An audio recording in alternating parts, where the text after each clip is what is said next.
I used to think that thieves required darkness and a clumsy oath. The truth is subtler. Stealing can be performed in plain sight with a bowl of porridge and the soft punctuation of consent.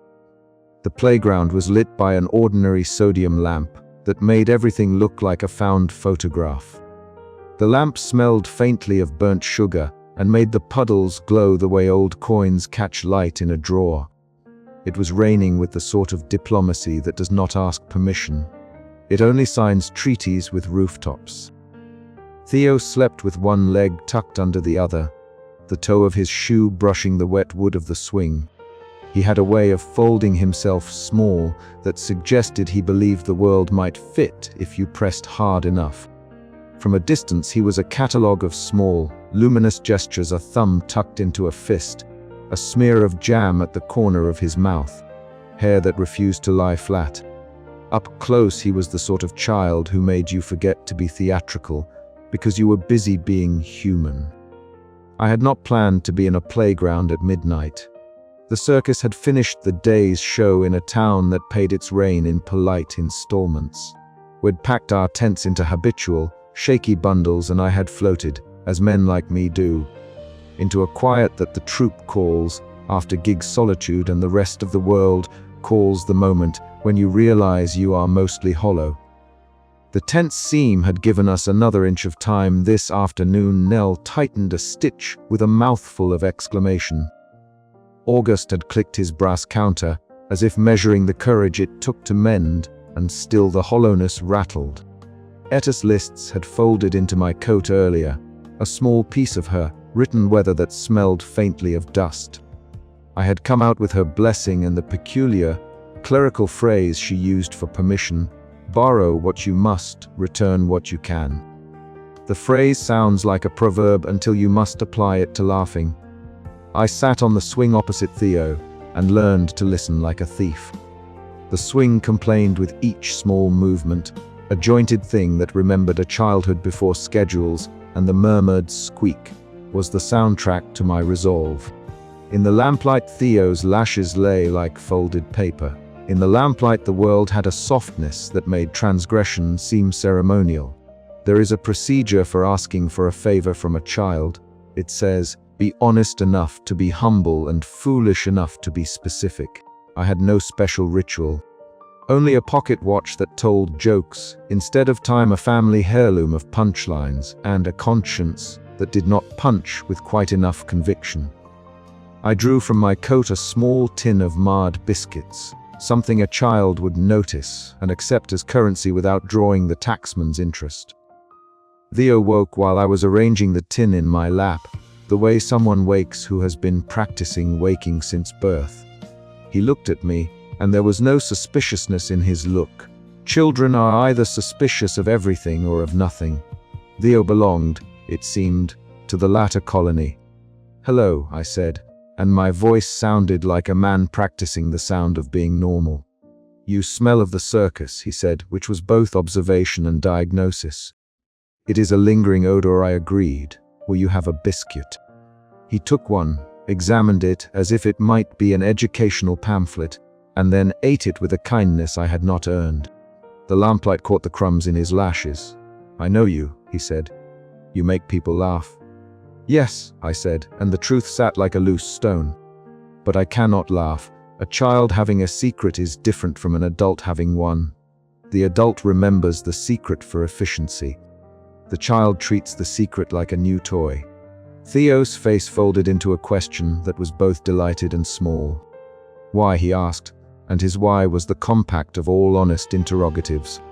I tried to answer with a story I have told 1,000 times about a laugh given away like free tickets. But stories clothe truth, and tonight the truth needed different apparel. Once, I said, I laughed at something I shouldn't have. Someone who kept their grief private felt laughed at. It lodged into the world like a pebble into a machine. Now, I looked at my hands because hands are less complicated than the world. Now when I make others laugh, it is as if I am a well that feeds the town, but I cannot drink from my own water. Theo nodded as though the concept was obvious, and then asked a question I had not anticipated. Can I give you some of my laugh? It was both the simplest and the most shocking thing. For a second, I did not know whether he meant it as a joke or a plan. He presented the idea like one might present a sandwich. The thing you offer is sometimes more than what it contains. I said the polite and circuitous thing adults say when the absurd is plausible. Are you sure? He shrugged, a noble movement. I sleep good. Sometimes I dream I am a comet and then I laugh. You can have a little. I will know. You must promise me one thing. Children make bargains like spiders make webs, effortlessly and with remarkable tensile strength. It is the promise that keeps the web from collapsing. I wondered which promise he wanted, a coin, a story. My pocket watch never had good ideas about long-term obligations. A promise, he said. When you feel the laugh, you have to give it away to someone who might need it more than you. It was the sort of request that sounded like a moral lesson disguised as a child's deal. I wanted to say that I had no intention of being an accumulator of anything so selfish, but the truth was more complicated. I wanted to be whole again. The possibility of having even a sliver of my own laughter seemed less like a theft and more like a sympathetic medicine. And if I don't, I asked, partly to test him, partly to test myself. Then you will have to tell me a joke with your pocket watch, he said, and he smiled in a way that made him look like mischief condensed. I placed my palm very gently on his small, rain-warm shoulder. I said the clerical phrase it carried from Etta, I will borrow what I must and return what I can. It sounded noble in a bookish way. The child accepted it as perfectly sufficient. Theo's breathing changed. His body unfurled into sleep like a flower whose petal has surrendered to night. I cupped my hands around the space that seemed to hold laughter not as a sound, but as a kind of warm, tangible thing. If you have ever held the sun in a jar, you will have a sense of this. That is an exaggeration, because laughter is not luminous in that way. It is more like the residue of warmth on a teacup. You have passed by a friend. You can feel the presence without seeing the source. There is a precise moment when you realize you may be doing the wrong thing and continue anyway because the wrong thing contains a map. In that moment I felt a small bell of something shift under my ribs. It was not a laugh as the audience hears it, no explosive punctuation, no rolling tide of sound. Instead it arrived as texture, a little upsurge at the base of my throat, a quick lightness behind the sternum, the smell of citrus and chalkboard dust. It slotted into me like a borrowed glove. For a beat I thought I might cry, an odd reaction, but what I felt was more complex, relief braided with a foreignness. The laugh did not sit where my own might have before the curse. It hung at the edge of my voice like a visitor in the hall who refuses to take off his hat. It was a mockery of fitting. When I drew back my hand, the swing creaked like an embarrassed friend. Theo breathed on, settled into dreams about being a comet, and the playground returned to being a repository of small sounds. I walked home with the laugh pocketed like contraband. The cobbles glowed. Every puddle looked like a mouth. Back at the troupe, the circus breathed in unison, as if we were a single organism that had learned to tolerate small betrayals. Gus was awake, fettling something that clicked like an argument between small machines. Nell sat on a crate, her boots squinting down at a rope, and Marigold stood by, hands folded into her silent ways. August counted nothing and everything with a small brass counter that made the sound of someone trying to be reasonable. I kept the laugh to myself at first, like a secret sculpture in my pocket. There is a temptation to test a borrowed thing privately, to see if it will be convincing in a safe, unobserved environment. Vanity calls that prudence. Prudence calls that something else. I cleared my throat, which is the clumsiest instrument of revelation. I tried the laugh on. It came out oddly, less the belly shaking release than a soft, uncertain punctuation. It sounded younger than my voice was allowed to be. It had the tremble of someone who had not yet built a wardrobe of protective jokes. Gus stopped his tinkering and looked up. Nell did not shift, but I could see her reading me like a weather report she had not yet learned to trust. Marigold's eyes were unreadable, as if she were hearing something in mime that her mouth had not yet learned to shout. "Did you?" Gus began. "Borrow something." Nell finished for him, with the precise tone of someone trying to be a guardian and a conspirator at once. I told them. The telling took 3 different breaths, and a puzzled use of my pocket watch as an irrelevant prop. I described the bargain, the child's earnestness, the promise he asked for. No one flinched with the gavel of outrage. Their faces were maps of other people's small predicaments, sympathy braided with exasperation. "And how does it feel?" August asked, which is ringmaster for should I be watching legal counsel or my heart. "Like a glove someone else designed," I said. "It is the right shape, but the seams are placed wrong.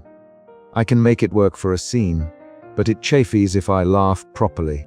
Gus pushed his goggles up and made a noise I have come to recognize as the prelude to an engineering solution or an ethical objection.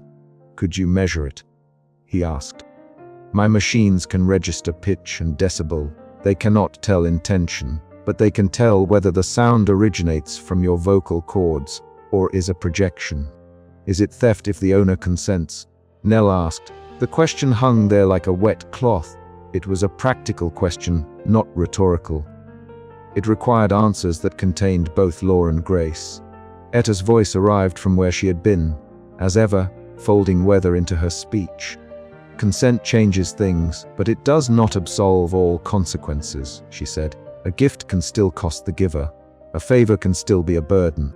Marigold pantomimed a tiny scene that made us all laugh in that odd way, where laughter is less of a noise and more of a nod. She mouthed a small line, "It is not about the taking, but what we do with what is taken." I slept badly that night, with the borrowed laugh thrumming at the edges of my dreams like a moth behind glass. When morning arrived, it came with its usual circus economy, a tent to fold, costumes to mend, obligations that smelled of damp fabric and brass polish. The borrowed sound was less a cure than a question. I had hoped that possessing a laugh, even for a little while, would be instructive. Instead, it was mostly instructive about what I had always suspected. Laughter is a social currency precisely because it marks an exchange. When someone laughs with you and you respond, there is a folding of 2 people into one small social act. When you insert a laugh beneath your own skin without going through the usual turns, the gesture becomes uncanny. It is a laugh without a lineage. People could see the outline of it, but not the origin story. At breakfast, I tried it again, less as performance and more as experiment. I repeated a small pratfall that ordinarily would have the audience's sympathy like a mild contagion. The borrowed laugh surfaced obediently, like a domesticated animal responding to a call. It sounded pretty to the ear, but I felt no rearrangement within me. The hollow remained. The laugh sat in my throat like an ornament on the wrong tree. "It will do in a pinch," August said, which is another way of saying it is not safe currency, but it might buy us time. "Time bought that way accumulates interest," Etta said, and she put her hand on her ledger as if to bless the phrase. The moral H did not leave me. The child had given me something, and the world had not rejected the gift. But giving is not just the transfer of a thing. It is also the acceptance of future obligations. Theo's promise that I would pass on the laugh had become my own instruction manual, a string tied around an idea of reciprocity. That afternoon, the town's storm did what storms do. It practiced being temperamental.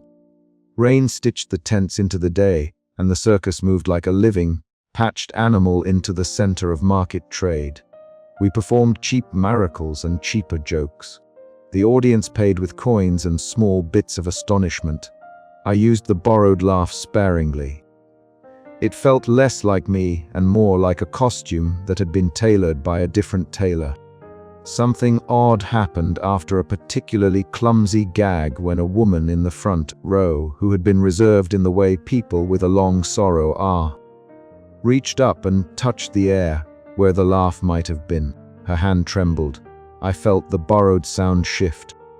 In that act of touch, the laugh loosened and offered itself like a piece of rope you hand to someone with a knot in it. Without thinking, I reflexively let it go. The laugh slid from me the way water slides from waxed glass. It rolled, small and bright, toward the woman. The audience laughed. Of course, they always laugh when a kindness becomes a spectacle. But in that woman's hand, the laugh was not a thing to be owned. It was an instrument of repair.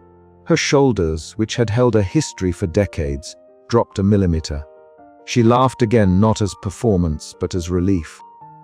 I watched, and something ancient and terrifying and tender rearranged itself in my chest. The borrowed laugh returned to me, still warm but altered, and it felt less like a foreign glove and more like a garment I had slowly been learning how to dye.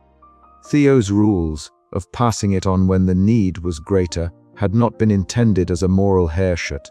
They were practical. They recognized that laughter finds its true use in mending. That night, as we folded sheets and tied ropes, I returned to the playground. I wanted to tell Theo what had happened.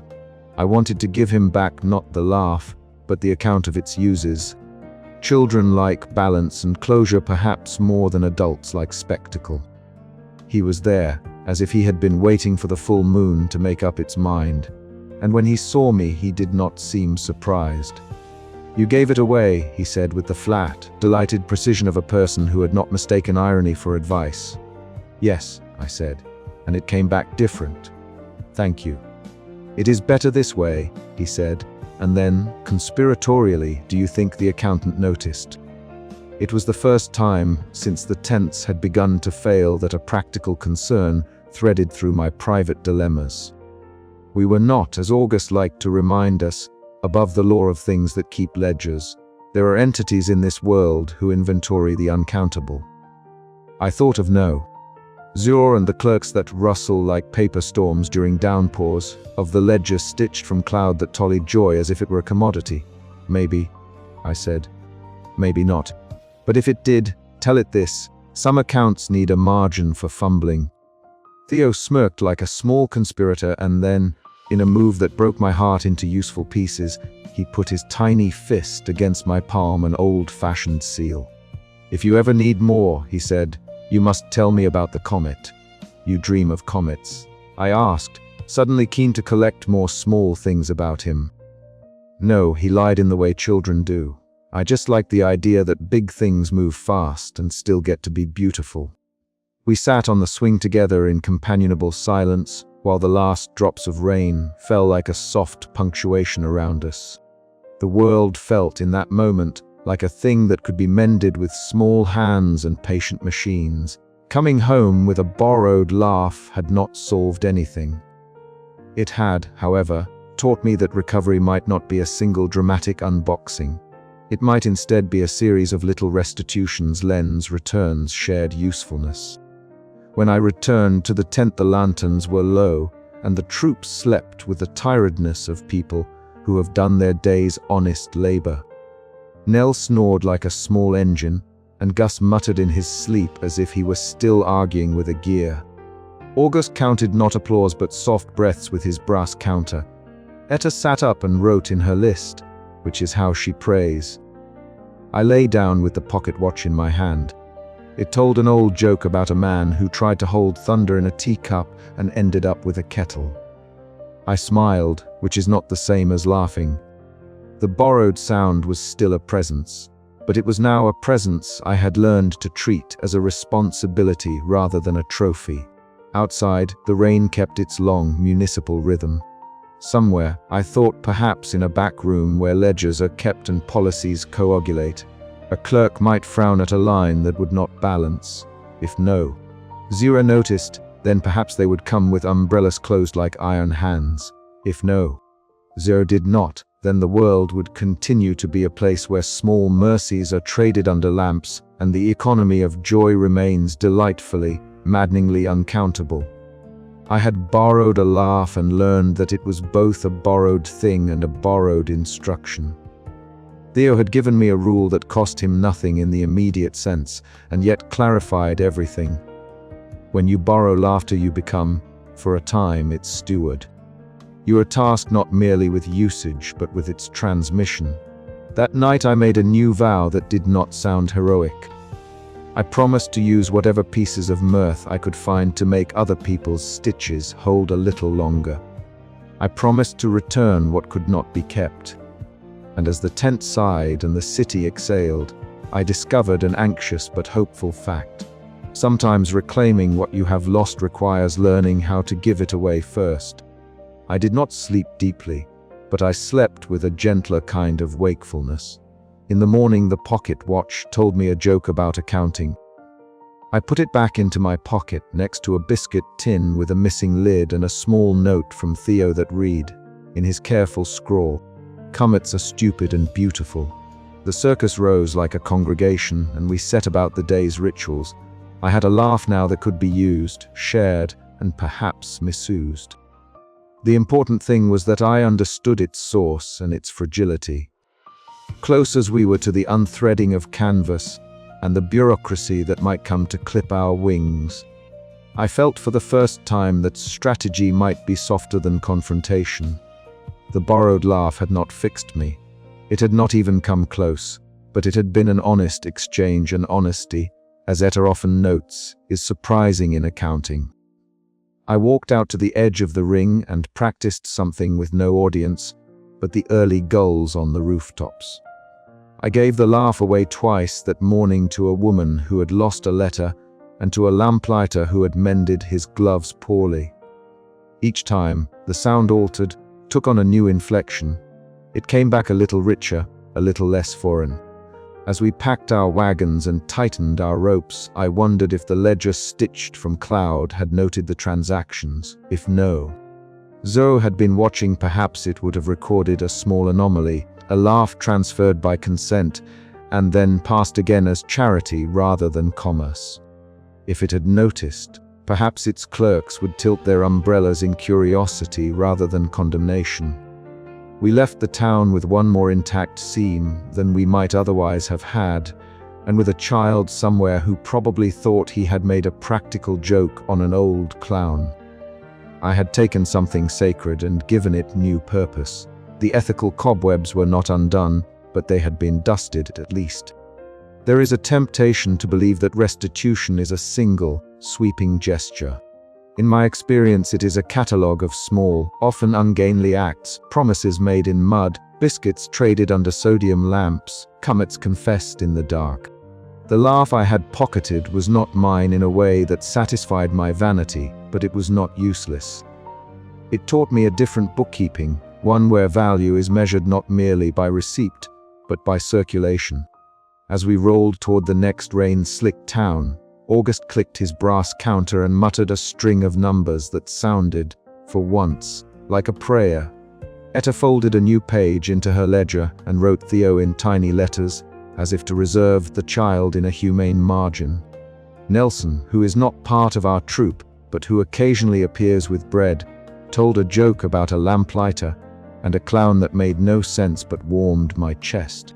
And somewhere behind us, if ledgers kept memory like we keep nickels, a clerk might have frowned, turned a page, and made a note. The auditor notices patterns. Patterns are where power keeps its appetite, if no. Zero had registered our small, messy exchange. Then perhaps the next confrontation would be less about theft and more about accounting for the generosity of thunderstorms. If it had not, then perhaps the world had made room for a kind of small theft that remedied more than it took. Either way, I had learned to be, if not wiser, then at least more careful. I had learned that you cannot simply collect other people's mirth like spoils and expect to be whole.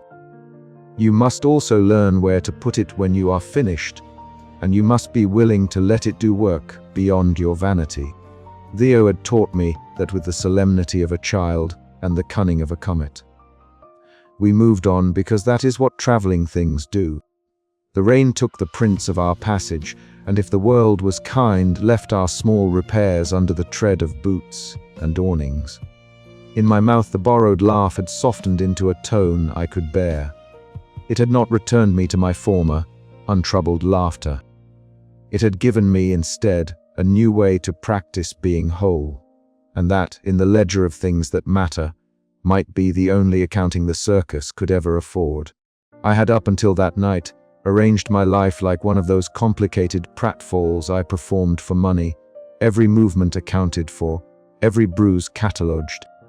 A method to make an audience forget the dampness in their bones for the price of an evening. There is a peculiar vanity to being able to send laughter away like a flock of birds. One learns the exact angle to tilt a hat so that a middle-aged tailor laughs and forgets his loneliness for 8 heartbeats. It has its own dignity. It has its own cruelty. What I lacked, the one practice I could not master, was laughing where the laugh was supposed to land. Where the laugh would find me and make me more than a funnel for other people's relief. I have been, for years, a well-managed absence of mirth, and that night I decided, with the exactitude of a man who has no other currency, to buy back whatever part of myself had been pawned by a compliment that went sore and a patron who kept his sorrow private.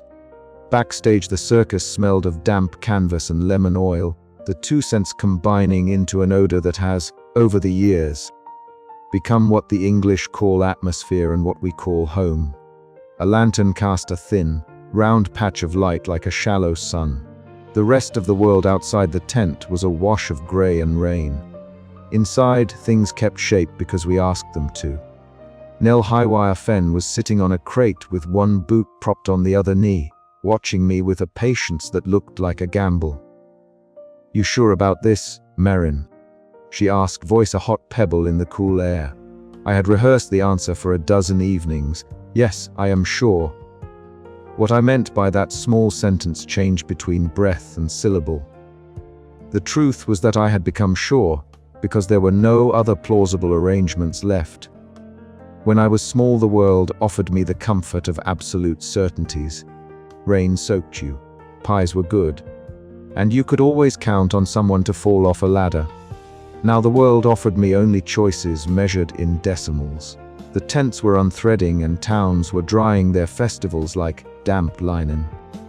If I could not summon laughter for myself, perhaps I could at least invent a procedure that would mimic it until the weather remembered to be kind. Marigold moved through us like a punctuation mark, all economy of motion and the kind of eyes that watched you as if they could read the inside of your shoes. She did not speak. The gesture of silence was worn like armor. She adjusted a glove, wiped her palms on her trousers, then, as if deciding an unnecessary thing, painted a small extra line at the corner of her mouth. It made her face look like a map someone else had drawn to explain grief. When she tilted her head, I saw not mockery but an assessment. She would be the one to mirror me on stage later, which I thought would be useful. The truth is that I had assumed a parody would be a soft landing. I had no idea it would be a full mirror. I had written a list like a man arranging a funeral program. Each gag was annotated with expected decibel levels, probable emotional returns, the gestures that had in the past induced laughter of recognition rather than derision. I had charts for timing. I had a small method for eye contact depending on whether I wanted the laugh to be an inclusive one or a we are laughing at the absurdity of being alive kind. I even consulted, absurdly, one of Etta's notebooks, a page where she catalogued storms by mood, and tucked into a margin, a notation she had made months before: laughter, like rain, returns when given permission, not when demanded. I read it twice, folded it in my palm like a promise I did not know whether I intended to keep. On stage we had a single row of lanterns that threw light like an honest truth. The audience were wet wrinkles of coats and umbrellas, faces washed into a softer version of themselves by the rain. They had come to forget, not to examine, which is to say they were the exact kind of people we used to save. I told them, later, that my show that night was a new kind of experiment. To them it might have read as strange bravado. To me it read as one of those small, flammable attempts people make when they are trying to steal back a part of themselves without asking permission from fate. I started with a joke I had used for years, a simple misdirection about a pocket watch that tells past jokes instead of time, because it was my watch, because I loved that beat. The audience laughed in a clean way, the way clocks wind down when nothing abrupt interrupts them. That was not the sound I was aiming for. I moved into physical comedy because physical comedy is where a man can sometimes feel the laugh come back like heat on his skin. I fell. I got up with theatrical indignation, shook imaginary dust from my coat, and waited, my chest hollowed with the practiced pause that has pulled many an audience back to me. A polite clapping, a relieved titters, none of it found me, so I pivoted toward tasks I could measure. I modulated my voice. I manipulated my face so that the painted smile would admit a crack of sincerity at the corner. I forced laughter on my own breath to see whether laughter returned like an echo. It did not.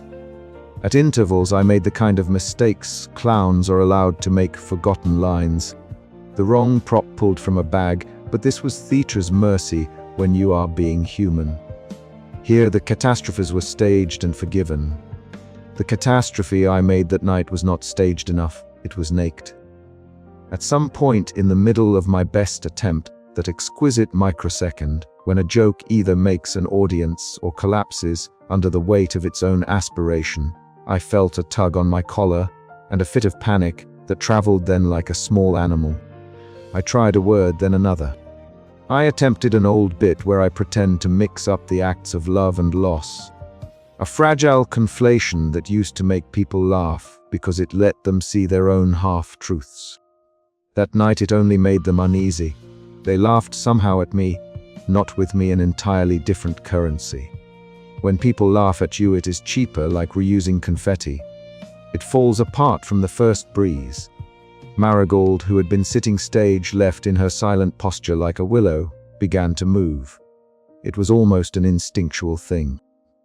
In a troupe, people have choreographies of eye contact. She did not approach as an ally might. She approached with the precision of an observer tasked to translate. Where I was clumsy, she became geometry. She did not speak. She began with small, curving gestures to mirror my actions. If I lifted my hand to my hat, hers did the exact same, then embellished it with a tilt that was more theatrical than mine. When I tripped on a rope that was no longer there, she did not trip. She showed the trip. When I searched my face like a man trying to find change in a socket, she performed the search in an exaggerated slow motion that took no pity on me. The tent held its breath and then, like some peculiar animal, released it as laughter. The sound was immediate and whole, but it was the kind of sound you make when watching a man you love do something ridiculous for reasons you have already decided not to understand. It was my old friend, the sound I had been learning to coax, but this time its provenance was different. It belonged to the audience's recognition of folly, not to the mutual sharing of a small, bright mischief. They were laughing at the sight of a man trying too hard.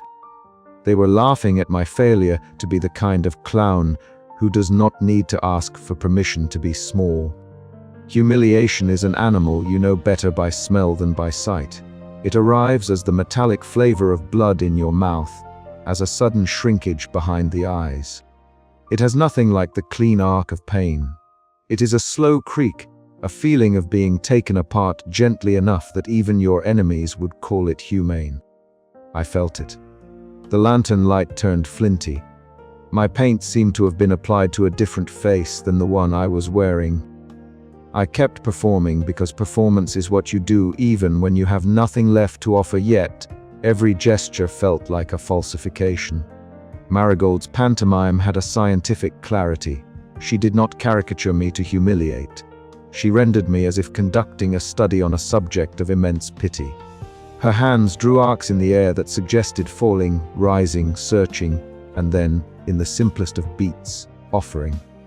That last gesture, an open palm held toward herself, was not what I had expected.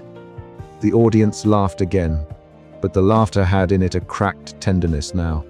It was as if they recognized the spectacle of a man offering himself and did not quite know whether to respond with joy or with squirming discomfort.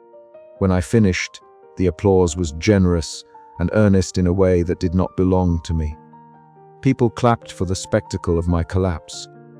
They clapped because they had been granted a show in which someone risked looking ridiculous. They did not clap because they had, in that hour, given me anything. They had instead been given a role to play, the role of the spectator who sees folly and feels superior. The inflation is immediate and insidious. I stepped off stage counting the applause like receipts and found my pockets empty. Backstage was less a refuge than a place for triage. Nell was there first, her boot tapping as she took in my appearance with a mixture of annoyance and soft concern. Marigold stood as if she had been waiting for instructions, and in the quiet her face was a ledger of small marks. No one said the obvious phrase "it was a good show," because none of us believed it. Instead, we passed around small consolations, a hand on a shoulder, an exchange of muted remarks about the weather.